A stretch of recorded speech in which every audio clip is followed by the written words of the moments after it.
cigars right now to your door. BOCCK. BocockBrothers.com and promo code BOUNDS10. Delicious, premium Honduran cigars. BocockBrothers.com. They'll be in Starkville this weekend. Moved up the game to 3 o'clock today. Some of you are going to have to, adjust accordingly, I guess, Jay Meadows. I mean, damn. Come on. We're live in the Bake Plus studio. Show is brought to you by the Bacon Wrap Shrimp and the bone-in filet at Kessler Prime in the Renaissance. KesslerPrime.com to make a reservation. 6 private dining rooms that you can reserve. They've got premium Elijah Craig bourbon at Kessler Prime in the Renaissance. Double Decker in Oxford, Super Bulldog weekend in Starkville. Here we go. LSU in town for the Dogs, Georgia in town for the Rebs.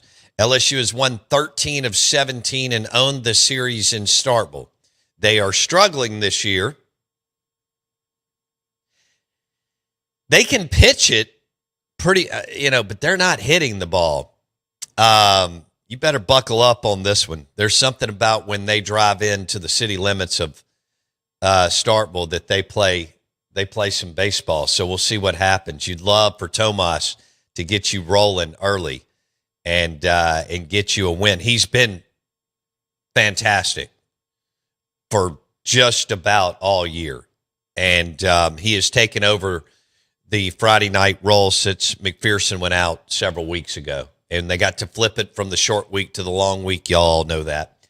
And, of course, Hunter Elliott's been throwing in Oxford forever, and he's been an ace, you feel like, for 6 years. So that's where we're going, and that's what we're doing tonight. You can't drop this series if you're really Mississippi State or Ole Miss. But, right. Golly, look at your schedule remaining for both of you, too. So, you need to find a way. You need to find a path to 2 or 3, and we'll see how that looks. But LSU has owned this thing, and you just feel like when Mississippi State wins, they win in Baton Rouge, in Alex Box. But LSU's owned this thing for the most part. So, to get rolling. Yeah, QB1. Let's switch gears. QB1. Mentioned on the Dancing Rabbit golf text line. Do you have the Louis Riddick audio? All right. We're going to play that. He's with ESPN, former NFL executive. QB1 says, I didn't like the Saints pick at first, but Louis Riddick loved it, and apparently he was the best receiver in the draft, according to Riddick, so I'm all in now. Okay, fair enough. This is Louis Riddick last night on ESPN, talking about Jordan Tyson, wide receiver from Arizona State, who the Saints drafted at number 8. But full stop. This is the best wide receiver in the draft. Look, I love Carnell Tate. We all love Carnell Tate. We all love Mekhi Lemon. We all love Denzel Boston. This guy right here is a problem. He is big. He is super, super explosive. He is tough.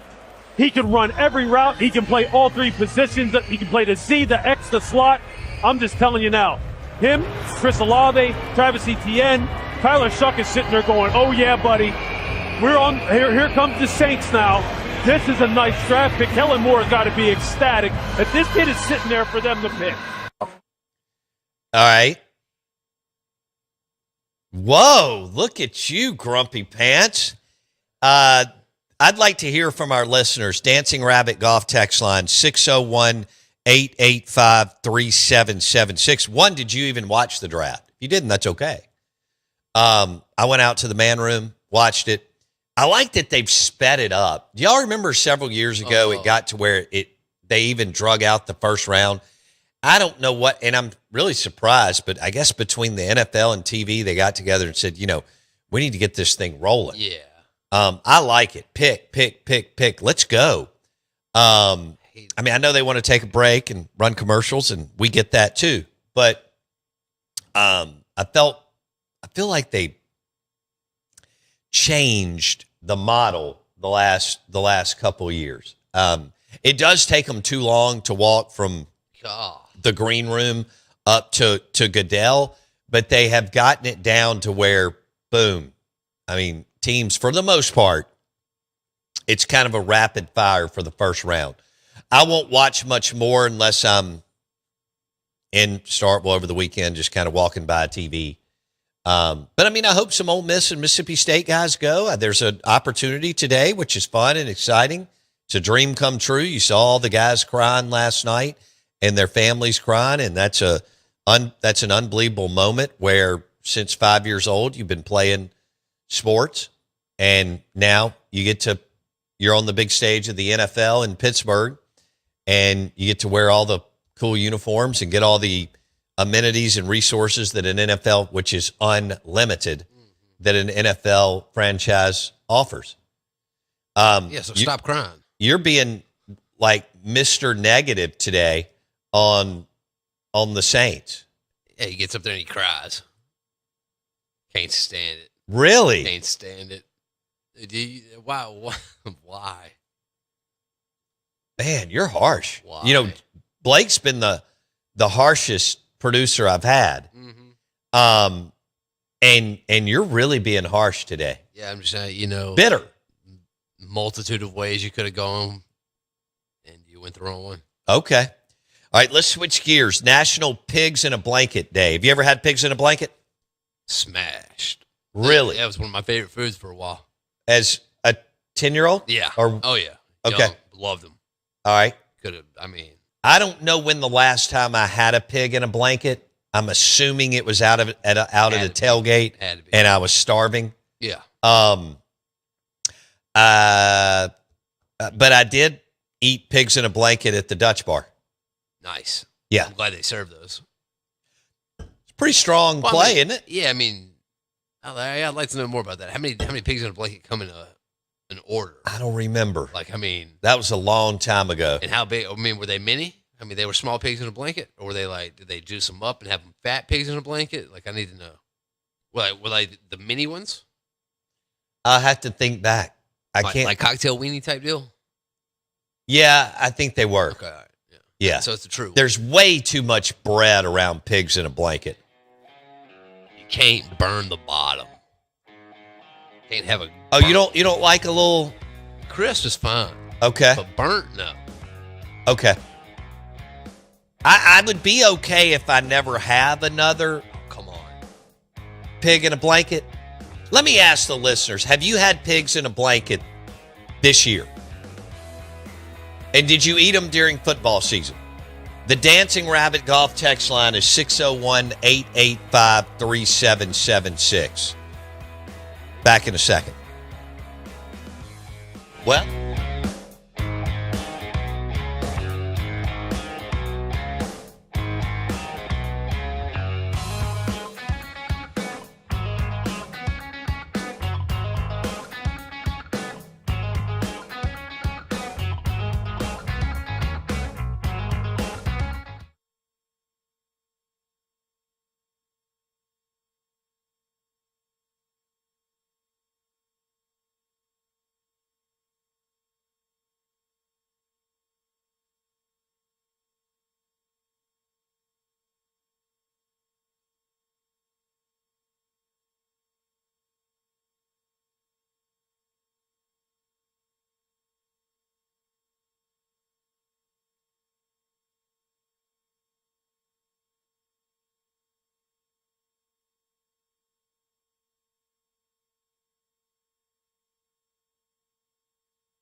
weakest +1 ever.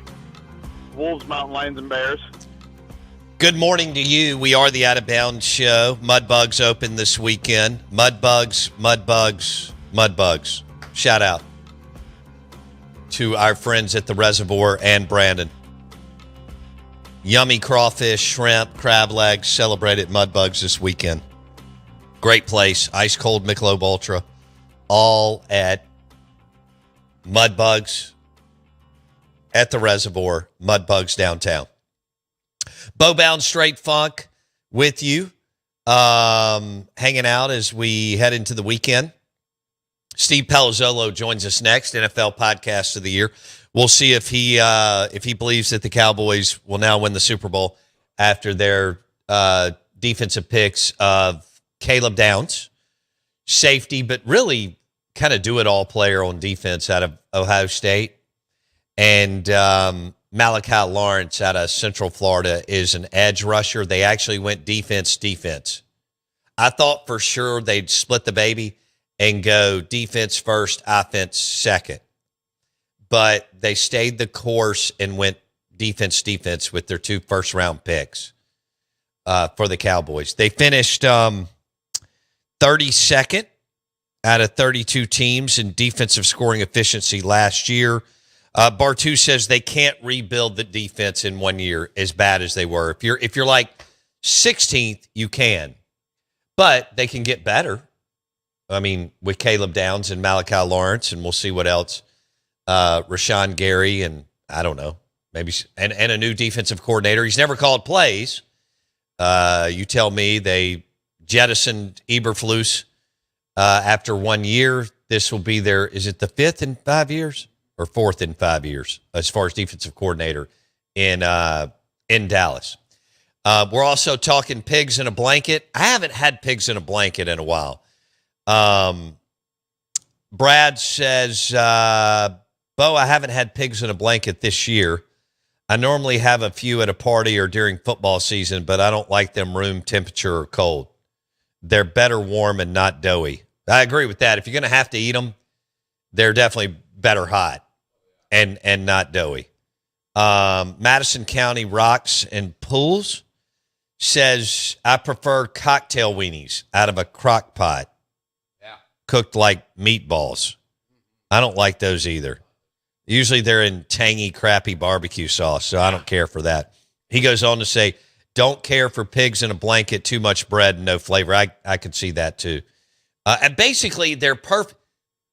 Not perfect. But they're a good tailgate food in the fact that a 5-year-old or a 55-year-old will eat them. Right. Yeah. I think that's the whole play. And they can stand up over a few hours, I'm thinking. I mean, they hold. You know, the bread may get a little hard, but it can be okay for a while. Yeah. Yeah. I mean, I can eat them room temp.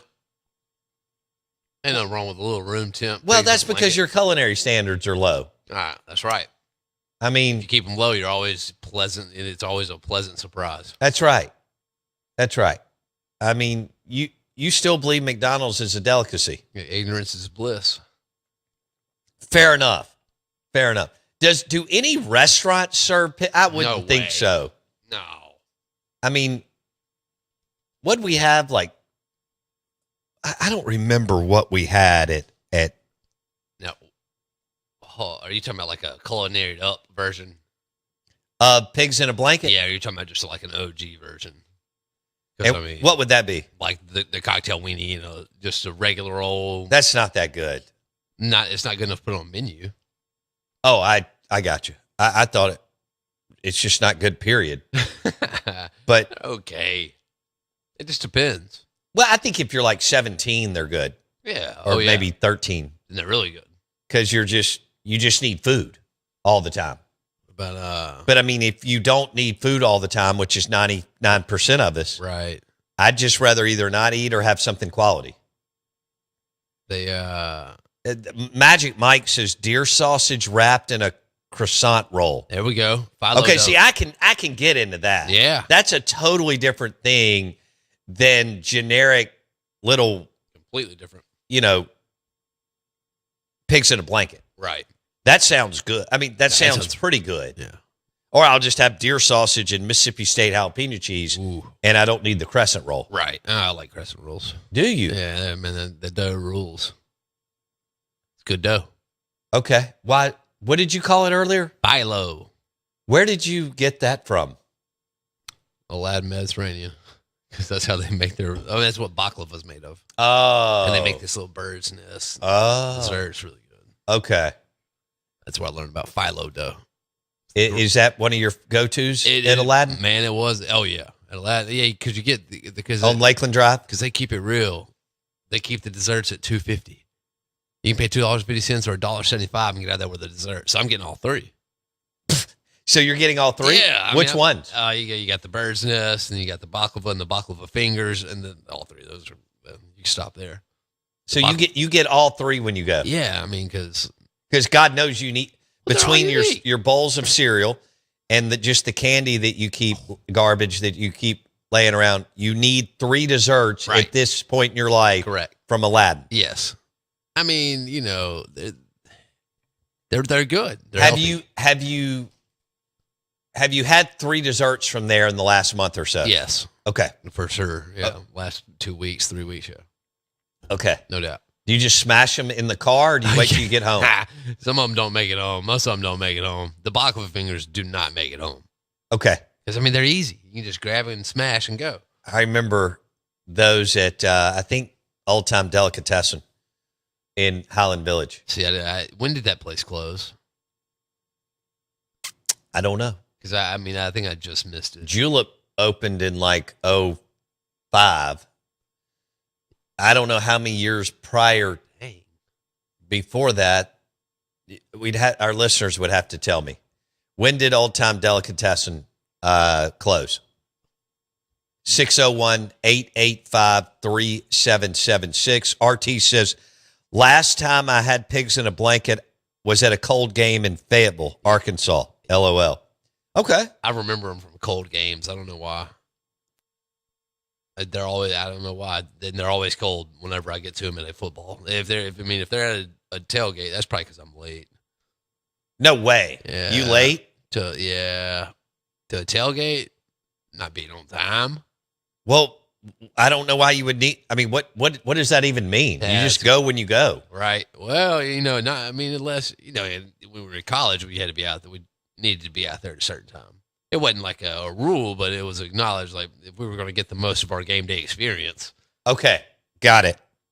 That was when you were mad at it, right? You were willing to power tailgate for 3, 4, 5 hours. Yeah, which blows me away. I'm more of a 30, 45 minute tailgater. I don't know what was going on out there. Yeah, what a good time. Gotcha. Now I'm tailgating in the stadium. Yeah, it's probably smarter. Well, I don't know if it is or isn't, but that's just where I am. I don't know what that means next. You think you find better food in the Junction or in Left Field Lounge? Well, okay, so there are people who have grills and smokers out in the Junction, including Vic Schaefer did for years, because I would go steal his food because he was right beside us in his tailgate. Now, but here's the deal in the Left Field Lounge. There are grills everywhere, and the food that is on a large percentage of those grills is ridiculous how good it is. And those guys are like pseudo pitmasters. So that I'm leaning towards the Left Field Lounge, my friend. Yeah, I think so. It is the best culinary experience in collegiate athletics, even though it will not be marketed that way. Steve Palazzolo, NFL Podcast of the Year. Coming up next to talk about the first round of the NFL Draft and the Saints and the Cowboys.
You gonna show me the money.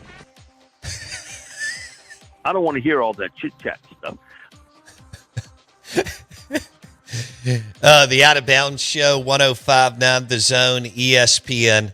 The show is brought to you by Taste Italian Kitchen in the Renaissance and Taste Italian Kitchen in Starkville.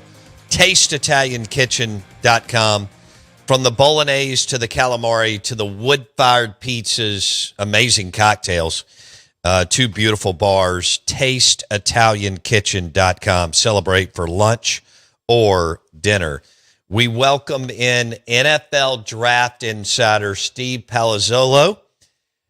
His show, Check the Mic. He's had the NFL Podcast of the Year coming off the first round. Some of you are hungover. Some of you are not. But you're listening to 105.9 The Zone ESPN. Steve P. joins us on the Farm Bureau Insurance guest line. All right, Steve Palazzolo, Jackson Meadows is not excited or happy about the Saints' first-round pick of Jordan Tyson, wide receiver out of Arizona State. Super talented, but was plagued with injuries while in college. What is your grade for the Saints with the 8th pick of Jordan Tyson, wide receiver? I think it's a good B. I think it's a good pick, the Saints. I'm always optimistic the day after. I would say the upside is there. I mean, you watch the way he moves. He is a very smooth mover. He's very slick route runner, good after the catch, very athletic. The injuries are a concern. I think the inconsistency, just being able to stay on the field. I don't think he's as clean maybe as a couple of the other wide receivers, but if he ended up being the best guy, wouldn't be surprised. I know a lot of people really like him. The question was, did he check out medically? So assuming the Saints do their work there, Tyler Shuck had a similar injury history coming out last year. We talked about that a lot. So they've got both those guys. They got Olave with his own concussion and injury history. So I think there are some questions overall, with the fit next to all those guys. But I think when you watch, Tyson's best plays and, his skill set, I think he's right up there with the top receivers in this draft class. Who did you have? Carnell Tate, Mekhi Lemon? Who was your number one guy? I like Tate as the best guy. I think his ability to work outside and he's just really good at everything. I think Mekhi Lemon, he's different because he probably can't play on the outside. So I think he's the best. He has a chance to be the most productive player if used properly. We can talk about that in a second. But, I think Tyson was a little bit below both of those guys, but different in that he could play inside, play outside. And, I think that's going to give him the nod over Mekhi Lemon for a lot of people. I really liked Carnell Tate and thought he's very good at everything, knows how to get open, catches the ball well down the field. And I just had Tate as wide receiver 1 in this class. Okay. Well, let's hit on that. You mentioned, Mekhi Lemon can't play on the outside, but if used right, he could become the most productive player out of the 3. Expand on that. I think Amon-Ra St. Brown with the Detroit Lions. So Lemon is more of a slot. He's in today's NFL. You can hide those players a little bit more, move them around the formation, put them off the line of scrimmage. If you watch Mekhi Lemon against Notre Dame, now this was against Leonard Moore, who next year at this time, I think we're talking about as the best cornerback prospect since, Patrick Peterson, probably Derek Stingley, Patrick Peterson over the last 15 years. That's Leonard Moore from Notre Dame. Lemon got him early in that matchup with he got a 2-way go, got open once or twice. After that, though, once more, who's like 6'2", long, can move. As soon as he got hands on Lemon, he was done, absolutely done. So that was the tape that you'd watch and you'd say, I don't know if he can handle, playing on the outside necessarily. So now Lemon's in Philadelphia, where his expertise is working the middle of the field, and he's going to Jalen Hurts, who doesn't throw well, throw to the middle of the field. So I think this is going to be a fascinating story to watch because sometimes I think teams, they want to make a change and they want to almost induce the quarterback to change his style. And I think we might see that with A.J. Brown eventually out, with Mekhi Lemon and Devontae Smith in there. You might see the Eagles saying, look, you got to work the middle of the field. This is what's going to open up the offense. We can't be stagnant and stale anymore. It's going to be a fascinating story to watch because I think at 20 on paper, Mekhi Lemon is an outstanding pick, but it does look like a bad fit unless Jalen Hurts is able to change his game. Hold on. Steve Palazzolo, NFL Podcast of the Year on the Out of Bounds Show, brought to you by Bud Light and Burgers, which is a winning combination tonight on the grill. Jalen Hurts is who he is. I mean, what are we, Jack? 6 years into the league or whatever? I mean, so walk me through this. I mean, Howie Roseman is amazing, and what they've done, Jeffrey Lurie and all this, they've won forever, multiple coaches, but I don't believe that Jalen Hurts just changes his stripes starting in OTAs in a couple of weeks and starts to become a guy who is really, really comfortable throwing in the middle of the field. Isn't he more intermediate and down the field passes on the sideline? How does this look, Steve P? I think they're doing what they can to get that out of him. I think they're doing what they can to force him to do that. I remember when Derek Carr was with the Raiders, I thought he had problems being aggressive down the field, and then they drafted Henry Ruggs and his 4.2 speed, and it almost just made him more aggressive throwing the ball down the field before Ruggs got into his trouble. So I think it's doable. I think you can get quarterbacks to change a little bit, and I think that's happening in Philadelphia. They talked about it this offseason with the scheme change. They brought in a new offensive coordinator from the Packers. I think they're trying to get a more well-rounded game out of Hurts. And look, I don't know how much smoke there is around this, or if just Jalen Hurts. Every quarterback is polarizing, right? It's either like you're either the best or you should be gone. But Jalen Hurts deals with that a lot. I mean, isn't that's the discussion, right? Right. But Jalen Hurts, he deals with this a lot, and I do wonder how much the Eagles are like, look, thank you for your service. You've done a great job. We think we could find better. I do wonder if that's a conversation in the next 2 to 3 years for Jalen Hurts, and this is their next effort to say, hey, we need to get a more well-rounded game out of him. Okay. All right. So Steve P likes Jordan Tyson. He likes that pick. But of course, Carnell Tate and Lemon were the guys that he likes a little bit better. Maybe Tate a lot better. Okay. Now let's go to Dallas before I go to Ty Simpson and the Rams, because I've heard you rave about Les Snead and what they've done, and it is remarkable considering how they haven't had first-round picks, but all the juice that they've gotten out of the draft. But the Cowboys decided I thought they'd split the baby, go defense-offense. They decided to go defense-defense with Caleb Downs and Malachi Lawrence out of Central Florida, edge rusher. Did you love what they did last night? Did you like it? Did you not like it? Where are you with the Dallas Cowboys? I liked it. So at first I was questioning. They traded up one spot, gave up 2 extra picks, but they ended up getting those picks back, which, by the way, the entire storyline, I love when teams trade in the division and you get to say, okay, every time Mekhi Lemon makes a play against your Cowboys, don't forget that they traded the pick to allow the Eagles to come up and get Mekhi Lemon. So that's just a fun little twist to think about. But I think, getting, one of the best pure football players in the draft in Caleb Downs at 11 in the secondary where they needed a ton of help. The questions around Downs were going to be his athleticism. Is he athletic enough? He didn't test. Such a good football player. 3 years of elite play across Bama and then Ohio State for 2 years. Plug and play, move all around the secondary. I think Caleb Downs is outstanding. I'm interested in why they moved up one spot. What info did they get? Who was perhaps trying to trade up to go get him? But Dallas wanted to make sure that they secured him. And then Malachi Lawrence at 23. So they trade down, they get a couple picks back and get Malachi Lawrence at 23. I know some people love him off the edge. He's only got 1,300 or so career snaps, 1 elite year rushing the passer, but he's got all the traits you're looking for in a pass rusher: the burst, the dip, the bend, just the twitchiness overall. I don't think he's as good in the run game as some of the other edge rushers in this class, but he does have high-end pass rush potential. And in this, aggregate of replacing Micah Parsons now, it's getting intriguing between Malachi Lawrence, Donovan Ezeraku, Rashawn Gary coming in. I do think Dallas is getting much better up front, especially now after the Parsons trade. Steve Palazzolo, NFL Insider on the Out of Bounds Show, driven by your next GMC Sierra truck at Fowler GMC, Pearl Brandon. Okay, let's go to the Rams and Les Snead. They've crushed it for years in the draft. And were you surprised or even shocked that Snead and McVay drafted Ty Simpson out of Alabama with the 13th pick in the first round?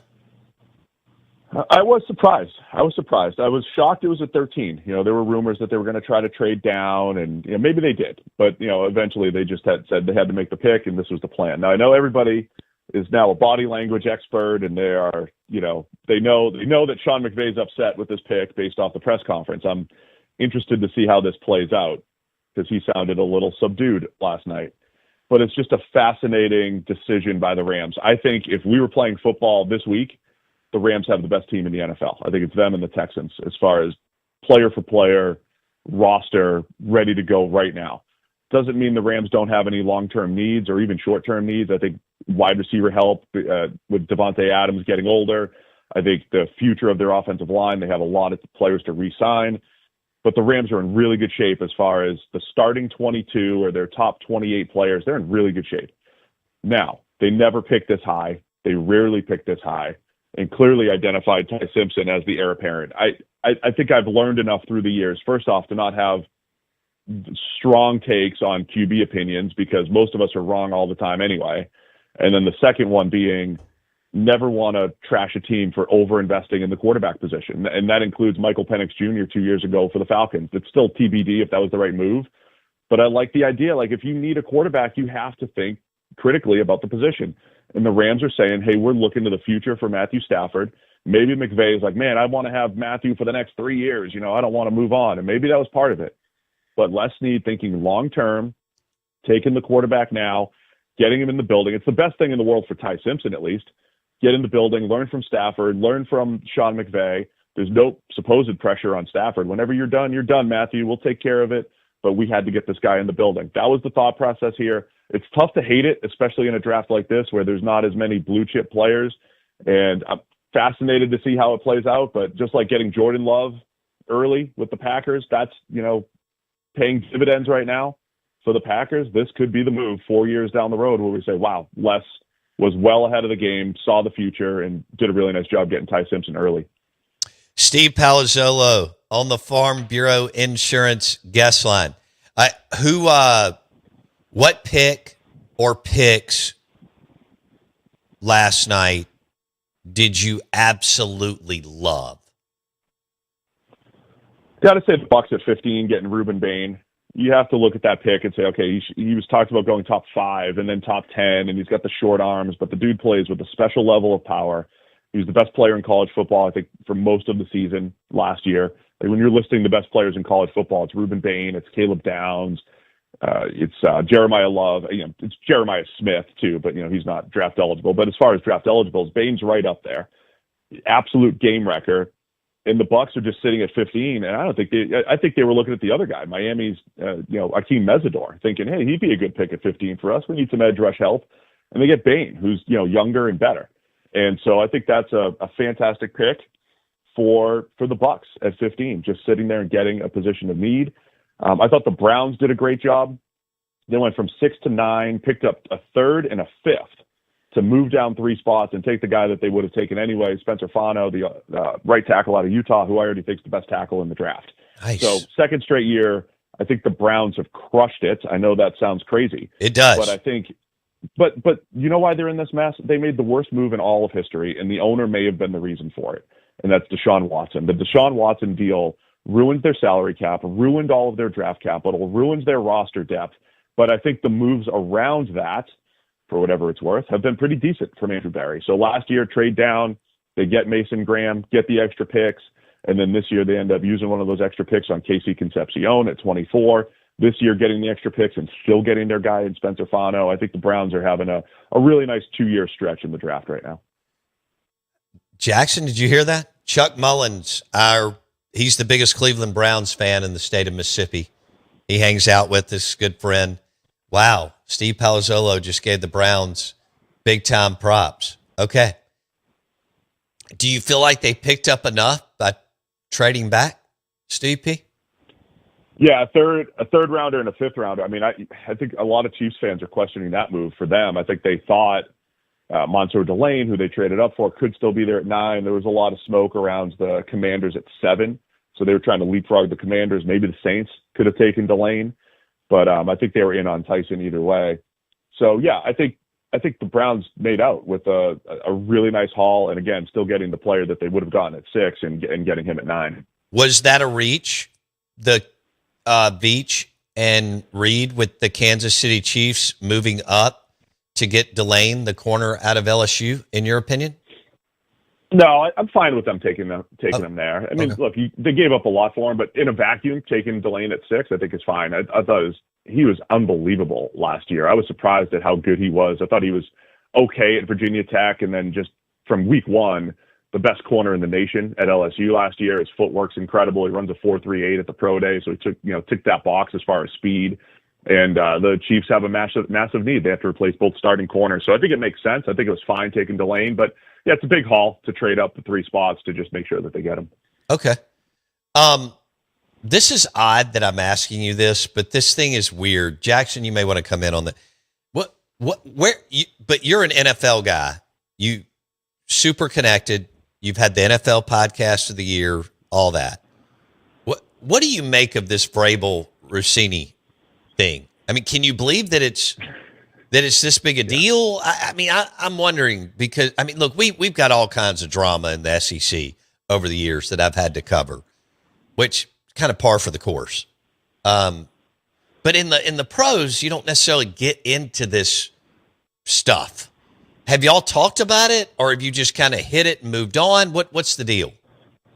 We haven't talked about it a ton. I think there's enough people around the industry that just kind of said, not surprised, and moved it. So okay. I'll just say that. Some people just said, hey, not surprised. I wonder what else is out there. And there's some fun. It's interesting. There's some people around the NFL that think that this is deeper and darker than what's being led on. I don't know what they're leading to. I don't know if there's some massive, criminal ring or something, but I don't think it's that far. But some people are just like, people aren't talking because there's more to it. And I wouldn't be surprised if there's more to it. So, and I also don't think either one handled it well, right? We're very forgiving as a people, as a nation, when people come forward and say, hey, I screwed up. Forgive me, please. They did the opposite. They were, tried to coordinate a response. She talks about a girls' trip. They both came and lied and tried to sweep it under the rug. And then Twitter just went back and it's like, let's meme the heck out of this thing nonstop. And it's not going away. So I don't think they handled it well, which is a big part of why this became a bigger story. Okay. All right. We'll move on. Steve Palazzolo, NFL insider on the Out of Bounds show. Anything else that you last night where you went, oh, wow, I can't believe that, or that's awesome, or that's not awesome, as far as the picks 1 through 32, Steve? I thought the Jets did a really nice job. David Bailey being the pick at 2. I think for the first time in a while, I think we went into the draft literally not knowing what the Jets were going to do at 2. I thought David Bailey was the right play. They get Kenyon Sadiq and Omar Cooper Jr. as pass catchers for their, for Arch Manning or whoever the future quarterback is for the Jets. So I think that's a good move for them.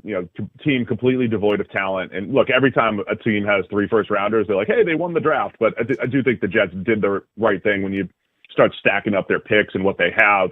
And then I think the biggest wild cards are going to be Caden Proctor going to the Dolphins at 12, and then Caleb Banks going to the Vikings at 18. They're just massive human beings with inconsistent tape, inconsistent production. You understand how they got there into the first round as far as, upside, what they're capable of. But Banks is inexperienced. He's been injured a ton, and he's played under 1,000 snaps across 5 years at Florida. So that's something to keep an eye on. And then Proctor, is he a guard? Is he a tackle? He's 350 pounds, moves well, but again, struggled with speed rushers. Was thought to be a top 5 pick, 2 years ago, but had inconsistent tape at Bama. And so wasn't really sure where the NFL was going to value him, but the Dolphins took him at 12. So I think both of those guys are just the wild cards that I'm looking at here. What does your day, are you going to do like 11 hours of show / podcast? Yeah.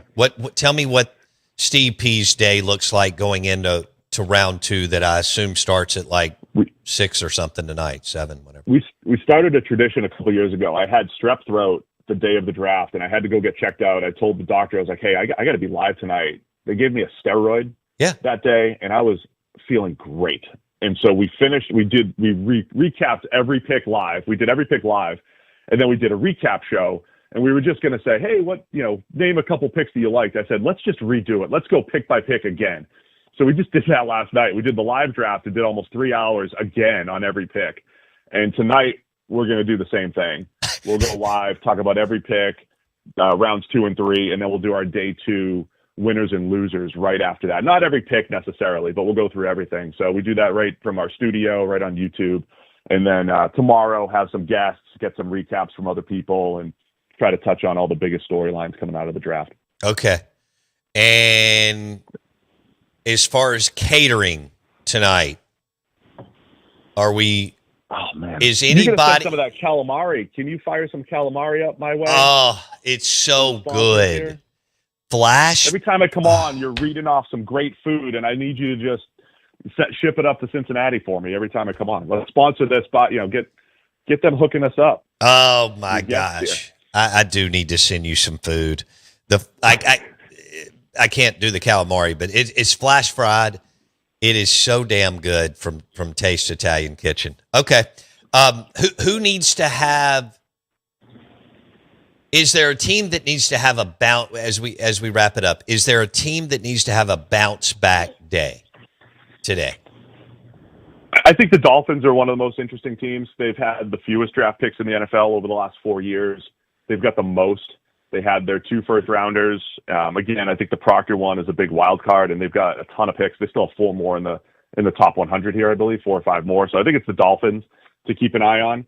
And it's going to be a big day. Jets still have an impact. They can make an impact here. So day 2, this is where championships are won, as they say. So I think we've got a lot more to see here. I love it. All right, Steve Palazzolo, his show, Check the Mic. It's everywhere. And they're going to do like 14 hours of live show / podcasting today. Be good, my man. Have a good weekend. All right. Thank you. Appreciate it. Steve Palazzolo, NFL Podcast of the Year, brought to you by the Calamari at Taste Italian Kitchen in the Renaissance. Yes, it's amazing. Let me give you more. They have several appetizers that are really good, but the world-famous meatball is insane. It's so good. World-famous meatball from Taste Italian Kitchen in the Renaissance. Actually, just order both. Get a little calamari and a little world-famous meatball, and you're living right. Jackson Meadows is living right. 3 desserts from Aladdin every time he goes. Go see what Taste is talking about tomorrow. Okay. A little tiramisu to wrap with a really, really good glass of red wine. Or what about a Tito's espresso martini and some tiramisu? That's what I'm talking about. That's a win. Back in a second.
WRKS Pickens Jackson. All systems go. Live from the Whiskey 61 Lounge inside the Bank Plus studio. This is Al Warner. Live in the studio. It's the Out of Bounds Show with Bo Bounds. Streaming live worldwide on the Out of Bounds radio app. And on your radio at ESPN 105.9. All set?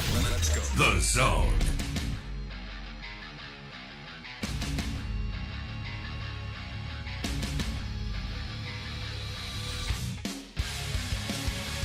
We have a saying around our place, we eat off the floor. And if you're willing to eat off the floor, you can be special. Don't you forget it. We are the Out of Bounds Show, ESPN 105.9 The Zone. We're brought to you by Mudbugs, open all weekend. Crawfish, crab legs, shrimp, among many other things on the menu that are fantastic. Their nachos, their quesadilla. So Mudbugs at the Reservoir, right? And Mudbugs downtown Brandon. We're 105.9 The Zone, ESPN.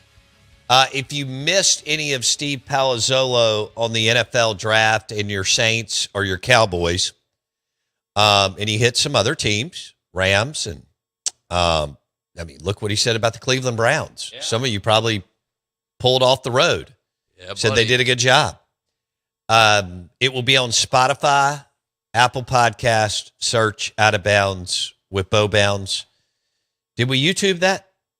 Yeah. Our YouTube channel's cooking. Jackson redid it last year during football season. Our YouTube channel is on fire. It's cooking. It's on a heater.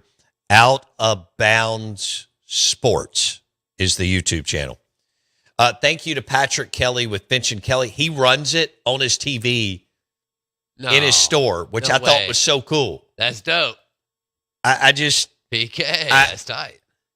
I walk in to Finch and Kelly in Oxford on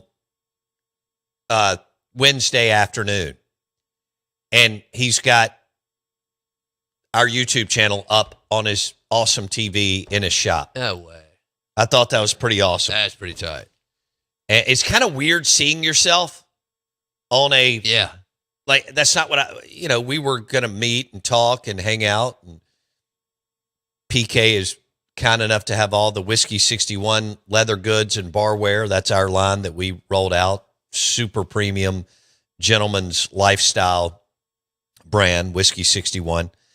And we're talking, and I look around. I'm like, I've heard that voice. And I look around. I'm on the TV talking to Tom Luganbill. That's right.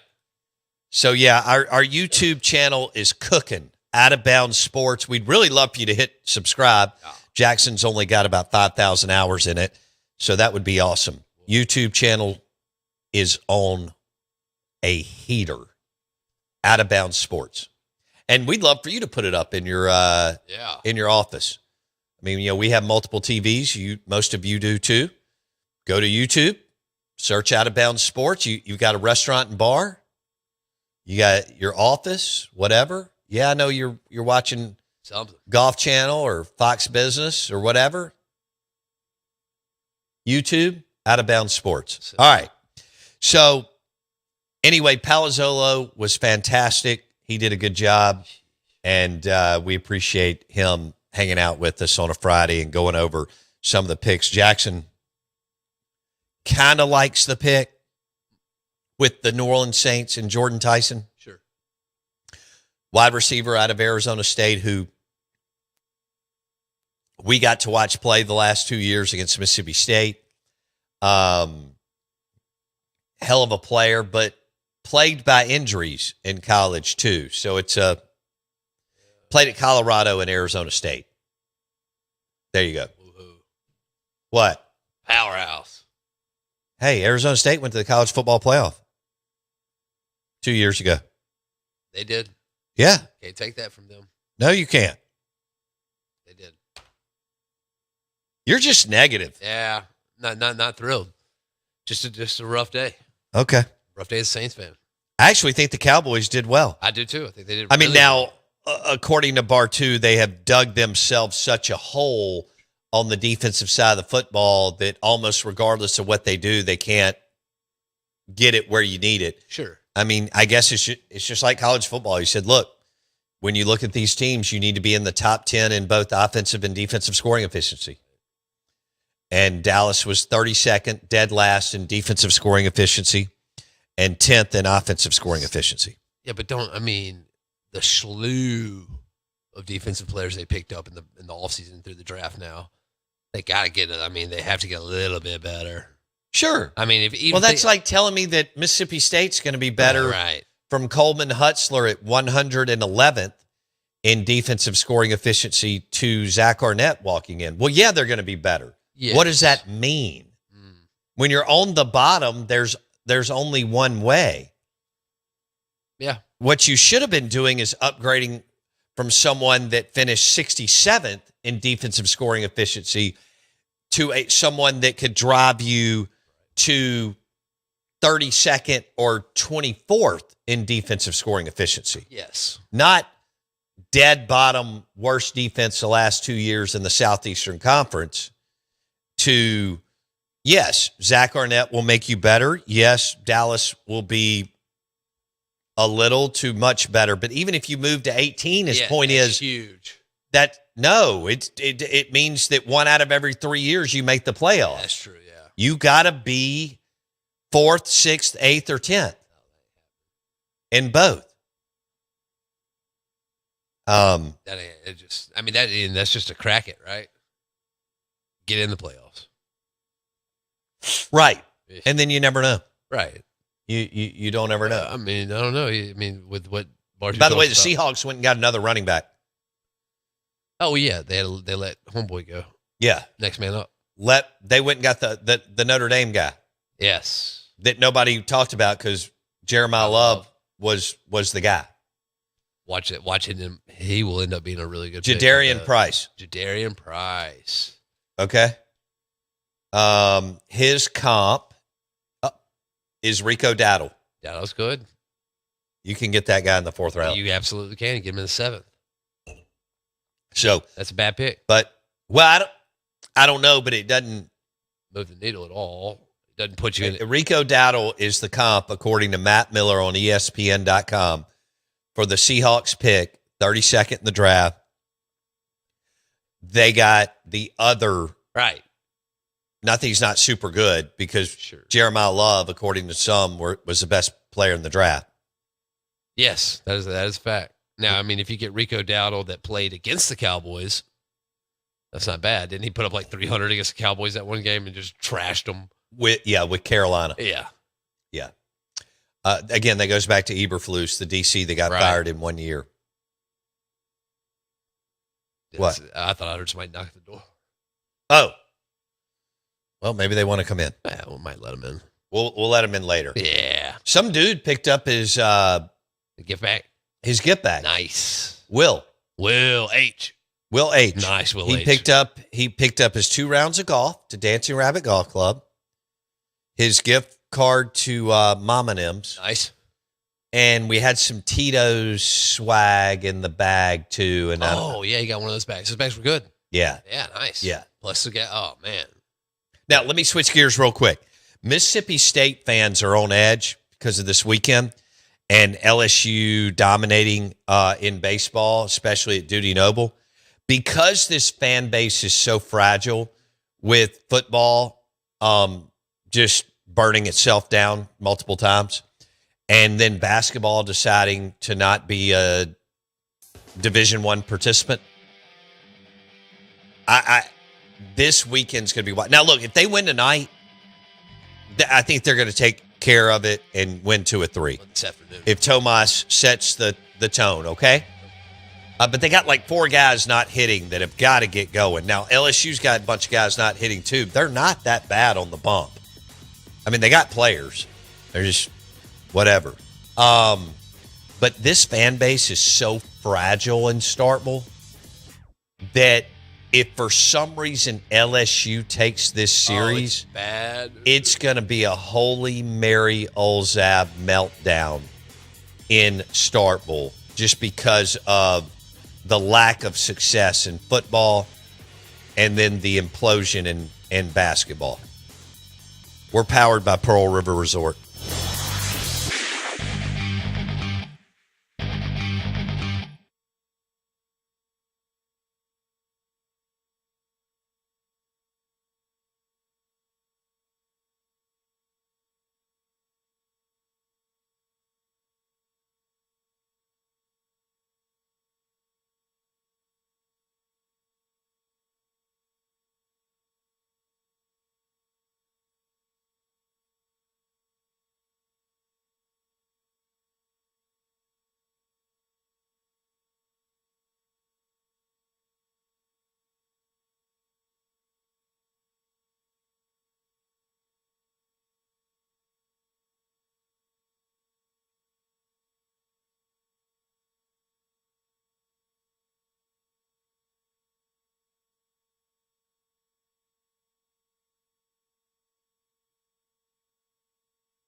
Oh. Woo. All right. Why would I have any interest in coaching college football?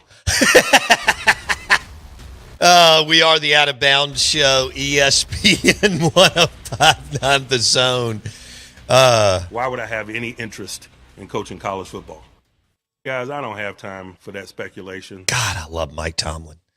I mean, he's so dry, no BS. I coach in the NFL. Anybody else got any questions about any college jobs? There's not a booster with a big enough blank check. He's like, I make $18 million a year for the Steelers. Why are we having this conversation? You're wasting my time. I work 18 hours a day as an NFL head. He's not right now, but isn't that great? Why would I have any interest in coaching college football? I mean, they asked him about the Southern Cal job, and you would have thought that they asked him about the Northern Arizona football job. Straight up. But those are the same to him. It's a good. He didn't care. Seriously, they were asking, the media was asking him about the Southern Cal job, which if you're good at what you do, they should win at an insanely high level. Los Angeles, West Coast, money, players, a history of winning, NFL players, Heisman's, blah, blah, number one picks, Right. everything. Right. Why would I have any interest in coaching college football? I'd hate to hear It was like they asked him about UT Chattanooga. Right. He can't look.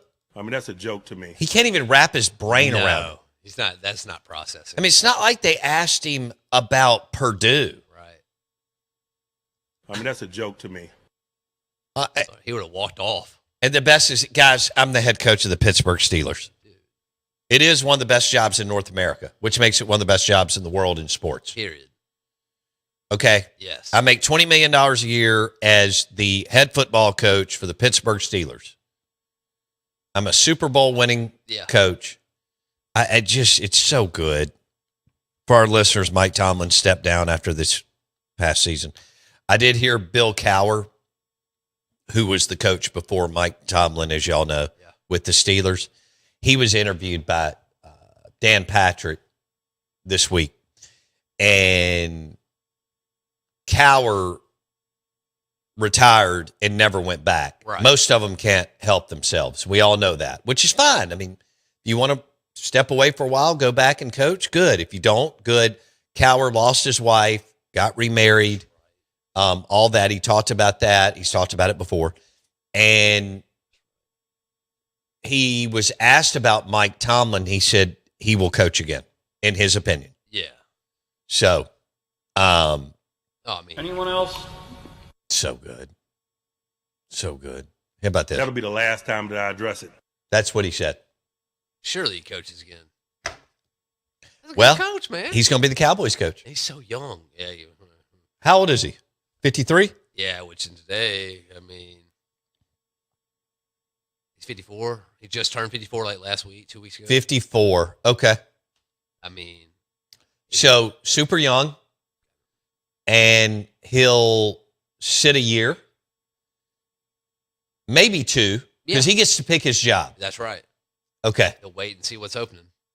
Mike Tomlin, now former Pittsburgh Steelers coach, Man, it's so weird. steps down. Mike McCarthy Yeah.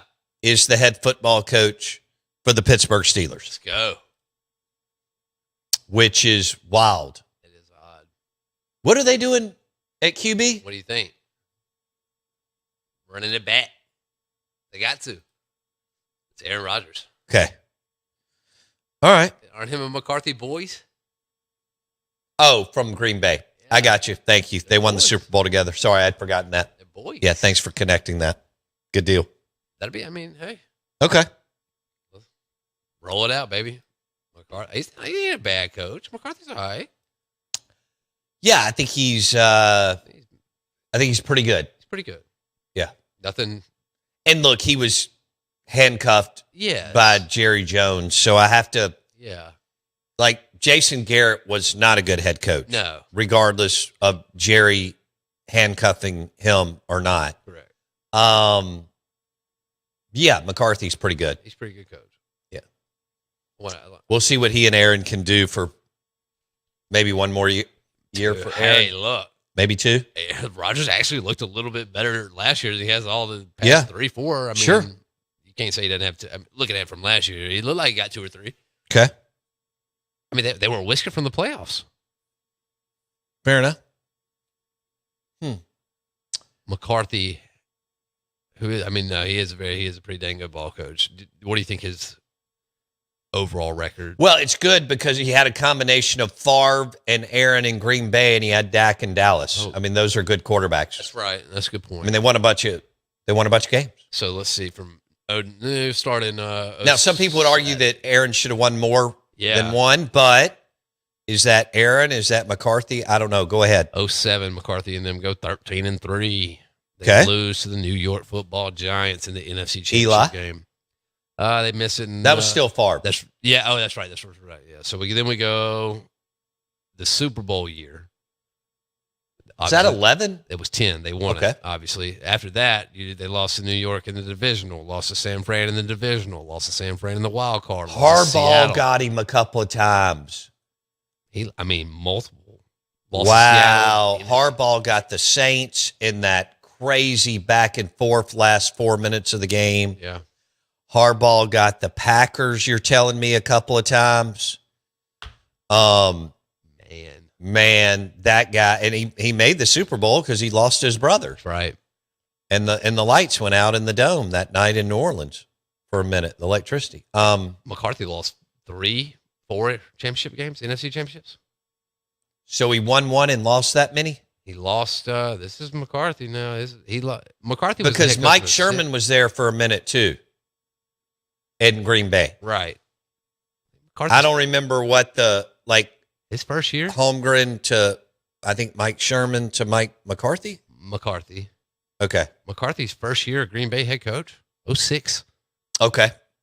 Did he leave straight from the Saints or was he somewhere else? He was at the Raiders? At the 49ers for a year as OC. Okay. He went, Saints, Niners 1 year, and boom. Okay.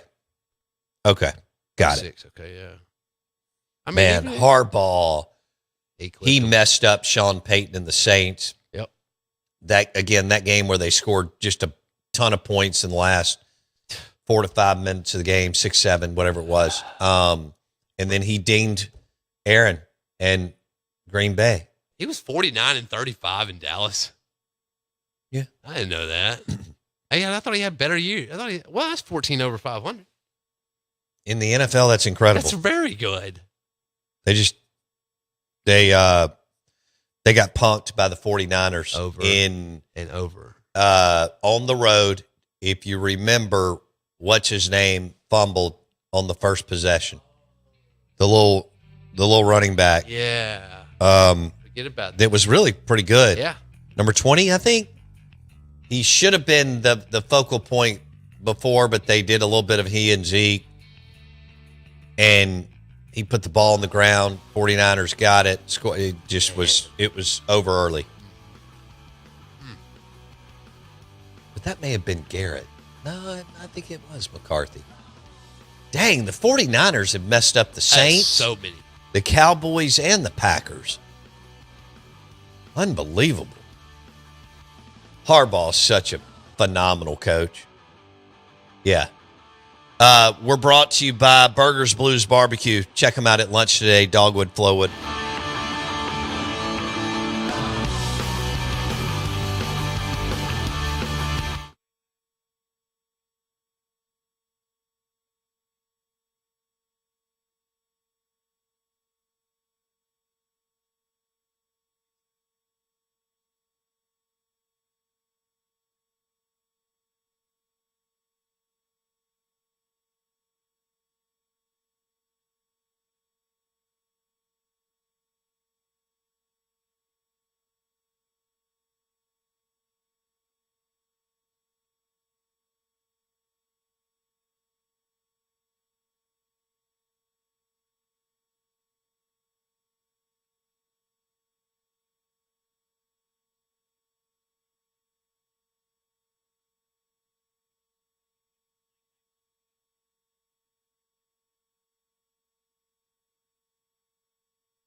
Why would I have any interest in coaching college football?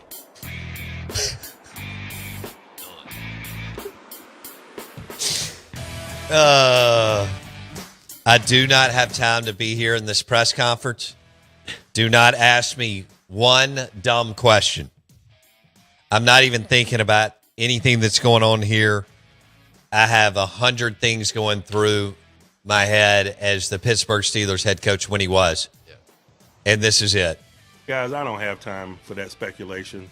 You would have thought they asked him about the Oklahoma A&M job. They asked him about the Southern Cal job. And this is what he said. Anybody else got any questions about any college jobs? There's not a booster with a big enough blank check. I make $20 million a year with the Pittsburgh Steelers. My budget is unlimited. That's what your budget is in the NFL. There may be some exceptions with a few teams, right? But the Pittsburgh Steelers, what do you need? Right? I don't think there's any exception. I mean, if they need 115 cryotherapy machines, they get them. Yep. In one day. Yep.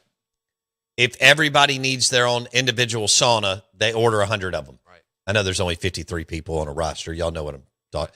Count the practice squad and whoever else you want to. Yeah. People who fill up the Gatorade cups and right. whatnot.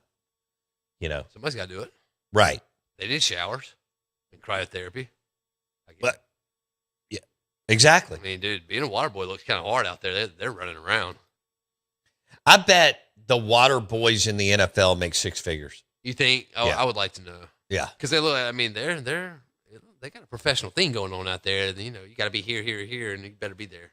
Well, you can be a hydration consultant. No way. No, I'm just saying you could say that's what I am. Oh, I like that. That's a great title. Yeah. That's a really and good you title. could put it on LinkedIn. No doubt. So you need I mean, honestly, like, do players not bring certain water boys with them? Because, you know, they spray the water in their mouths. Like, I need good chemistry with the guy who's spraying the water in my mouth. I don't need him to spray me in the face. It's true. So, like, I mean, you don't want it to go up your nostrils. No, I need a good spray. You don't want it going in your eyes. No. There you go. So, I mean, that's worth something to me.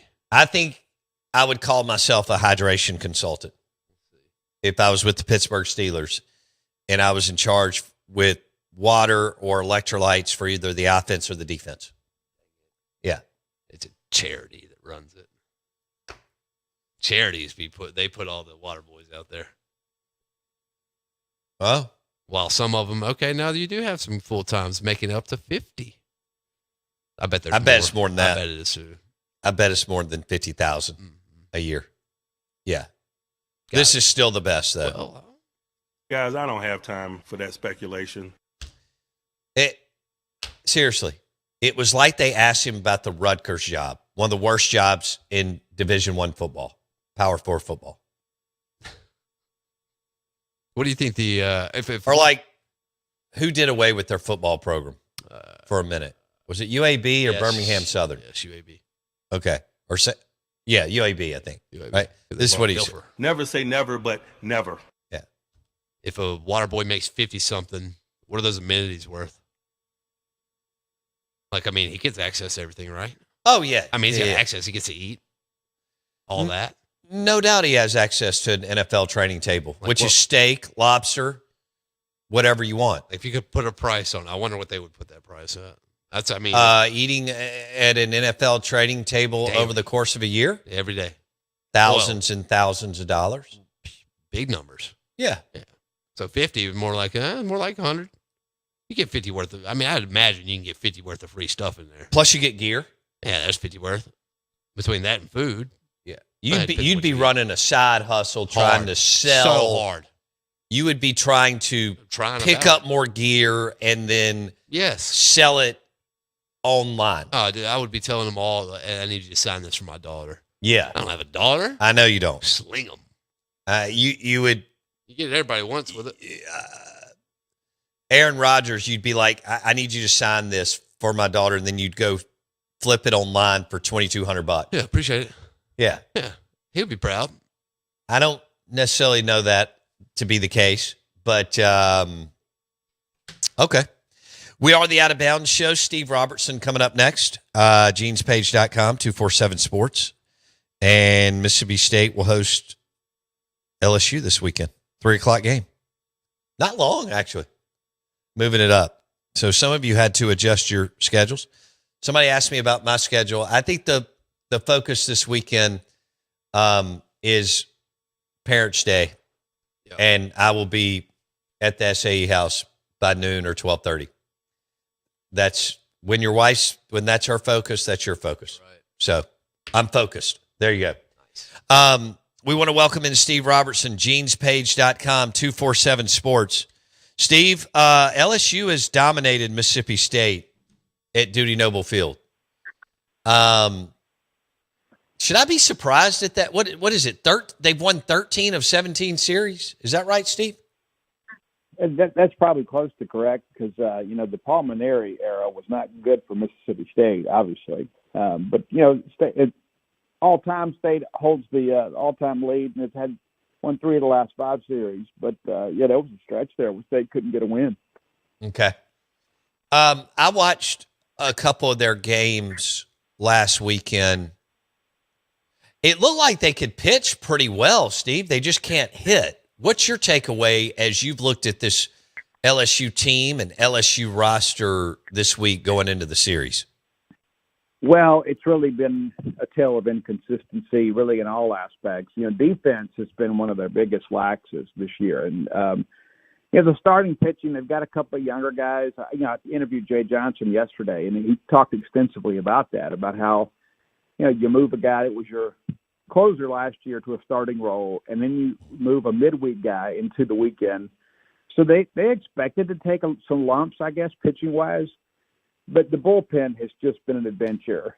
And then they lose their Sunday starter, 6 weeks into the season, and finally shut him down this week, and he's going to have season-ending surgery. But, the Friday and Saturday guys are legit, and, they've got some guys that are going to be drafted, next summer in that pitching staff. But there's just not been enough consistency for them to kind of string this thing together. And offensively, I think they're good. They're not LSU good, by LSU standards. They've had some portal pieces that have not performed up to expectations. But, I think the key for Mississippi State is winning today. With Tomas Valenkas on the mound, you win today, and you feel good about Sunday. And I really think most Sundays when you get back in the bullpen type guys, throw in that offensively State can do some things. But as we saw with Georgia and Tennessee, the best laid plans of mice and men, right? Right.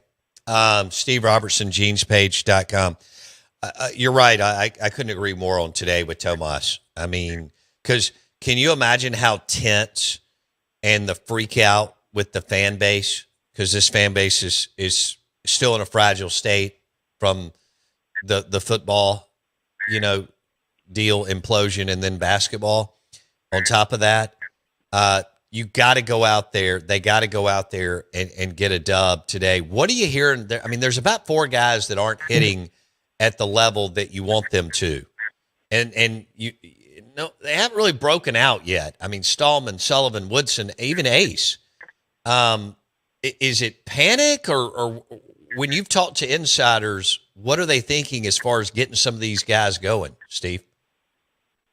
Well, a lot of it's matchups. And, you've got the best coaches in college baseball breaking down your film every week, and everybody mimics each other, right? Like Wes Johnson kind of cracked the code a little bit, and Tennessee just followed right behind it. South Carolina just did not have the talent to do it. And so, I expect these Friday and Saturday games to be rather nip and tuck. And this is where I think, State's got to take advantage of mistakes and get base hits with guys in scoring position. You can't leave ducks on the pond. And listen, I don't care what LSU's record is. This is still LSU, and there's a lot of pride in that uniform, and they see Mississippi State as a rival on the baseball diamond, and that's an OG type thing, right? I mean, that goes back, Polk and Burtman, and really the infancy of the modern SEC baseball. So, they're still trying to make a run at this thing, and so it's got to start this weekend for them. The month of May, they do get South Carolina next week, and then next thing they got, Georgia and Florida. And so they understand that the math doesn't work in their favor. So State's going to get their best shot. Whatever that proves to be kind of remains to be seen, just because the same issues you've had all year are not going to disappear in a weekend. You are who you are at this point. But, Ace Reese has got to go out there and have a good weekend. And it can't be one guy carrying the team. But, you make a good point, too. The consistency side for State, there's been some weeks where you couldn't pitch to Reed Stallman. There's been some weeks you couldn't pitch to Noah Sullivan. But they haven't been able to piece that together and have everybody hot at the right time since maybe the early going of the season. Certainly we haven't seen that in SEC play. All right. Are you expecting a breakout weekend at the plate for several of these guys? Well, I don't know if I would forecast that considering it's starting pitching. I do think it's a winning weekend for State. And, man, you'd love to get a sweep. Man, it's just so difficult to forecast that because of the nature of this LSU team is, you look up one day and they're just absolutely scuffling, and then all of a sudden they put up an 8 spot in an inning. They have that kind of talent. It's just, what can they do, when Thomas Valenkas and Duke Stone are on top of their game. State's got to play clean defense this weekend. You can't give them anything, and you certainly can't give them hope. And that's one of the things today about them moving the game time up due to weather. It kind of negates some of the home field advantage. It's because of the fact, you're probably going to have 15,000 people there tonight, right? And when you're an LSU team that's struggling, not to mention the emotional week that they've gone through, and then you got 15,000 people just kind of bearing down on you. That's a lot of pressure. It just kind of adds to what you're already going through. And, losing Jake Brown is just so significant for LSU. I mean, again, it hasn't been a great offense. And then on a good offense, you lose your best player.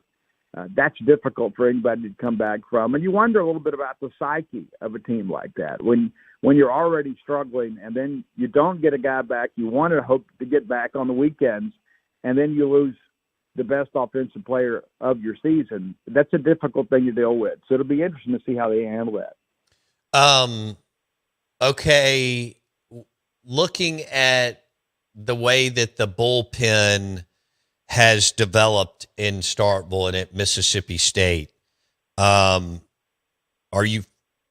you feel good about it where they are as they march into these last 4 series?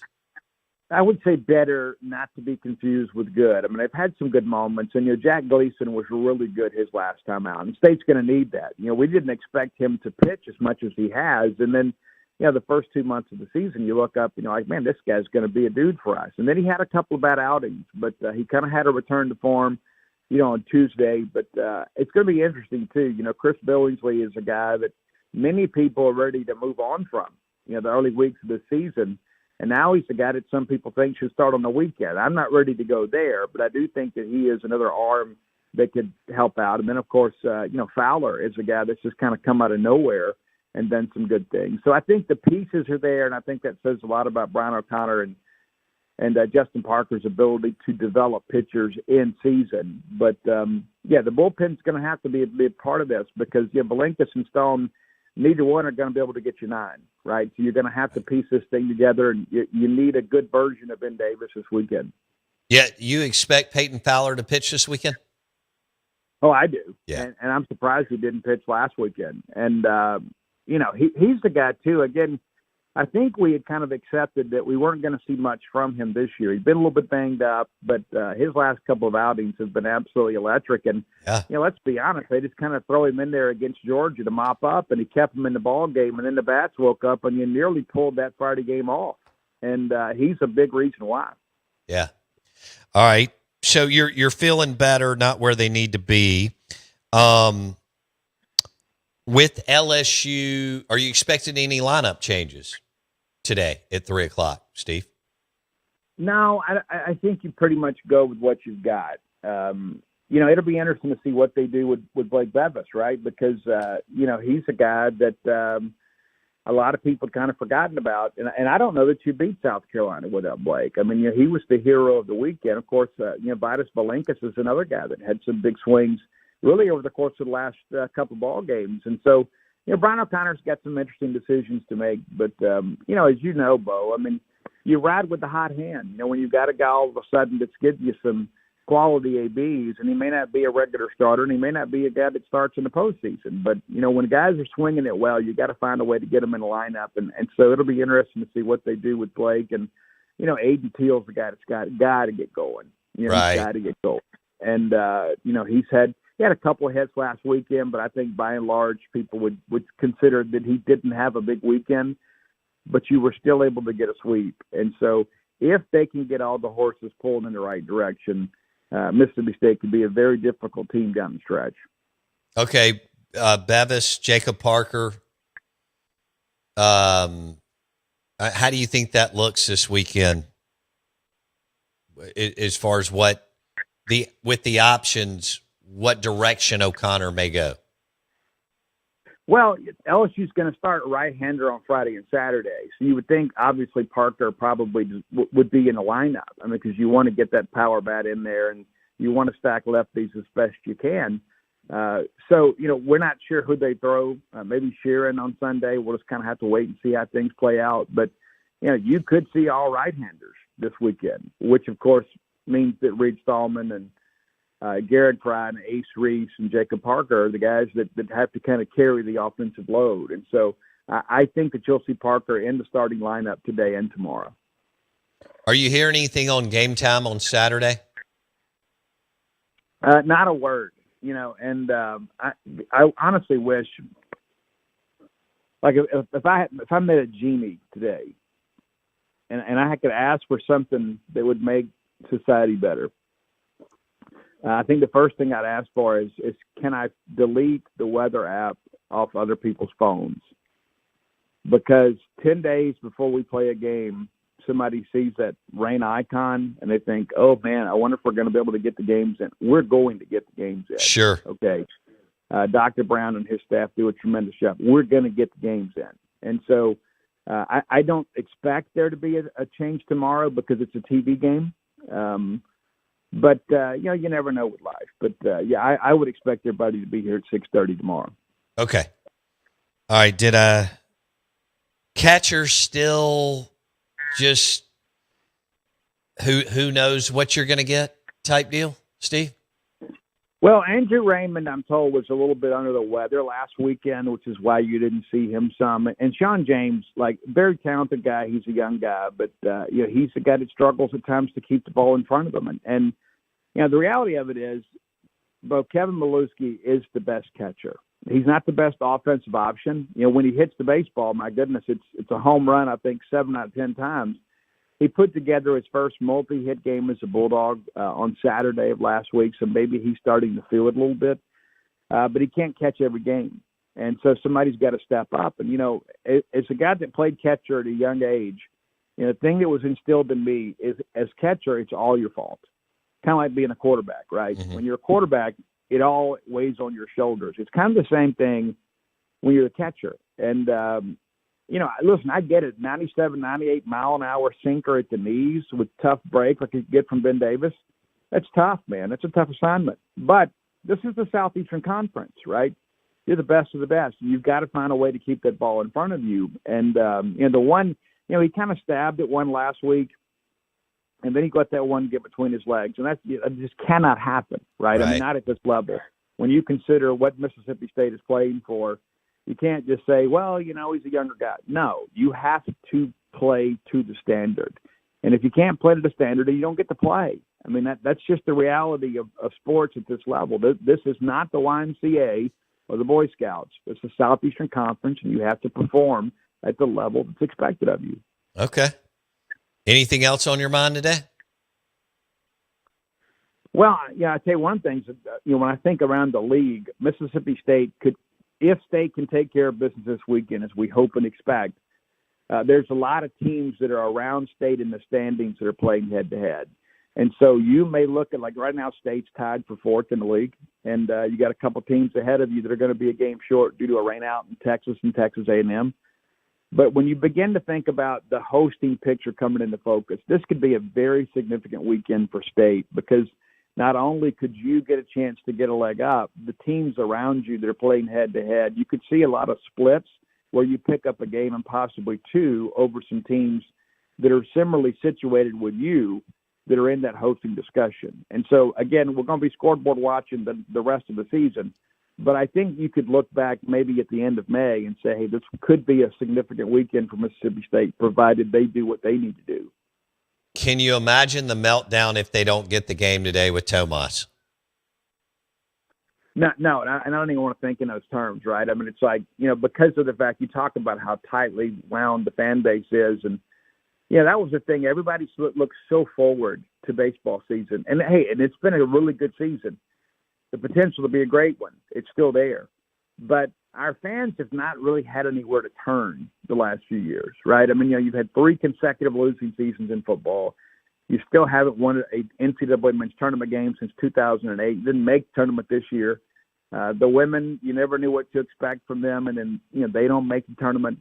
So people were like, "Hey, we're just going to put all of our emotional eggs in the baseball basket," and then it's because of that the psyche is a little bit fragile, right? Because there is so much expected. People want to get a return on the investment of their fandom. So I've got a lot of confidence in Brian O'Connor, but I also understand that this fan base needs some things to feel good about. They need to feel like they got something to believe in, and their investment into NIL and all that good stuff is being returned. Okay.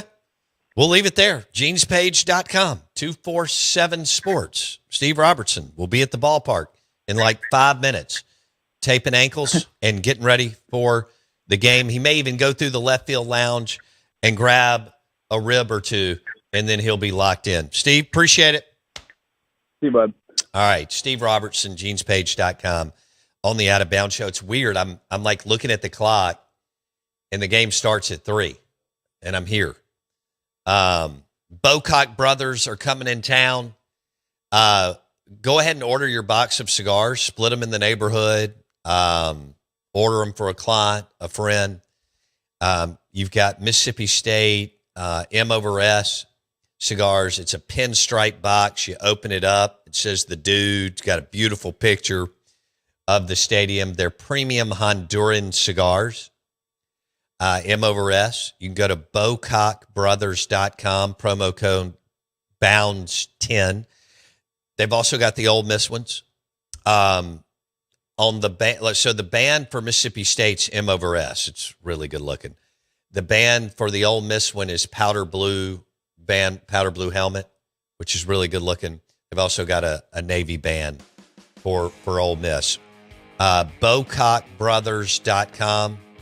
bocockbrothers.com, promo code BOUNDS10. Order your box today. They ship it to your house. It's beautiful. Great looking, too. They've got other teams for those of you who like LSU, Florida, Texas A&M. The BOUNDS10 applies to any box.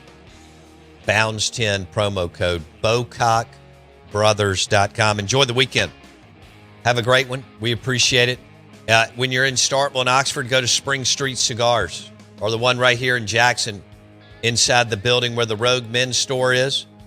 Great weekend to light a cigar and enjoy some college baseball or the NFL draft. Spring Street Cigars around the state of Mississippi. And if you're staying here this weekend, hit the Rogue Men's Store. Grab a Collar and Co. shirt or some of those Brax pants at the Rogue Men's Store. See you Monday.